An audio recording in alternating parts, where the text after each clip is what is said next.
एका घनदाट जंगलात एक सुंदर चिमणी आणि एक वटवाघूळ राहत होते. चिमणी उत्साही आणि मेहनती होती. ती रोज पहाटेच उठून निघायची, अन्न शोधायची आणि आपल्या घरट्याची नीट निगा राखायची. तिच्या घरट्यात नेहमी स्वच्छता आणि सुंदरता असायची.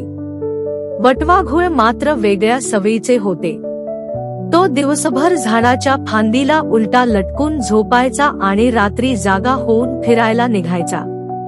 त्याला चिमणीचे दिवसभराचे धावपळीचे जीवन कधीच आवडत नसे. एके दिवशी वटवाघुळाने मोठा जांभई देत चिमणीला विचारले, "अगं चिमणी, तुला एवढी धडपड करण्याची गरज काय? घरट सजवणं, अन्न साठवणं, सारखी धावपळ करणं याचा काय उपयोग? माझ्यासारखा आरामात का राहत नाहीस?" चिमणीने गोड हसत उत्तर दिले, "मित्रा, मेहनत ही पुढील सुखासाठी असते. मला माझ्या पिल्लांसाठी सुरक्षित घर बनवायचं आहे.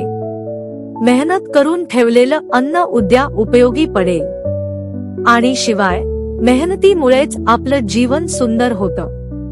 काही दिवसांनी आकाशात काळे ढग जमा झाले, विजा कडाडू लागल्या आणि मुसळधार पाऊस सुरू झाला. वारा इतका जोरात सुटला की झाडांची फांदीही तुटायला लागली. चिमणी आपल्या मजबूत आणि सुरक्षित घरट्यात सुखरूप होती. तिने आधीच घरट पक्का तयार केलं होतं आणि भरपूर अन्न साठवून ठेवलं होतं. त्यामुळे तिला कुठलीही चिंता नव्हती. पण वटवाघूळ मात्र अडचणीत आलं. जोरदार वाऱ्यामुळे त्याला झाडाच्या फांदीला लटकणं कठीण झालं. तो इकडून तिकडे हेलकावे खात उडू लागला. अन्नही मिळेनासं झालं, कारण सगळीकडे पाऊस होता. वटवाघुळाला आता चिमणीच्या मेहनतीचे महत्त्व पटले. त्याने स्वतःशीच म्हटले, "चिमणी बरोबर होती. जर मी वेळेवर मेहनत घेतली असती तर आज मीही सुरक्षित आणि निर्धास्त राहिलो असतो." मेहनतीने जगण्यात स्थैर्य आणि सुरक्षितता मिळते. आळस करून आरामाच्या मागे गेल्यास संकटाच्या वेळी आपल्याला त्रास सहन करावा लागतो.